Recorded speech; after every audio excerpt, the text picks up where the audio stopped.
Nanonood ako ng YouTube. Ngayon yun lang nanonood ako.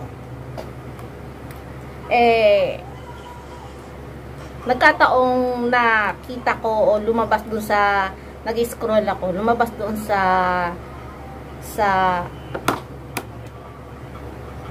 basta doon sa ano ko, yung sa YouTube, yung kay Charis Pempenko.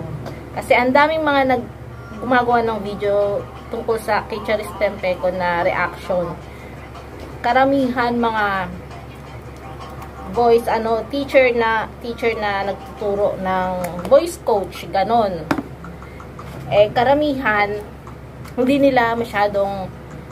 pa nila masyadong naririnig kumanta si Charis, pero naririnig na nila yung pangalan ni Charis na talagang ginagawa mo na talagang sikat ni si Charis kasi ang daming mga sa kanya na mga American na American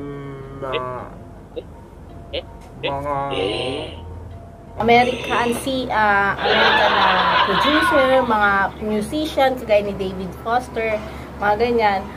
Nakita ko yung mga reaction ng mga voice coach.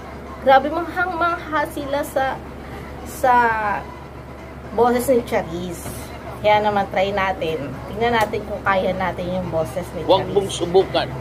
Masisira ang buhay. Kanina kasi naka-anim na video ako ng reaction tungkol kay Charis.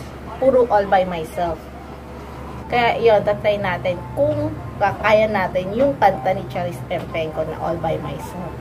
Sorry Charis pero kakayanin ko to. All by myself, don't wanna live all by myself anymore. All by myself, don't wanna live all by myself. Sabi mo? Bakit? Kumakanta ko dito, sasabihan mo ako patawad? Bakit? Kakaroling ba ako? Wala na, tinamad na ako kumanta. Oh, bye! Patawad Ang sabi mo? Kanta ka na. Hindi ka na rin magpapatawad. Oh, Patawad! Ito yun na. Kuha mo siya.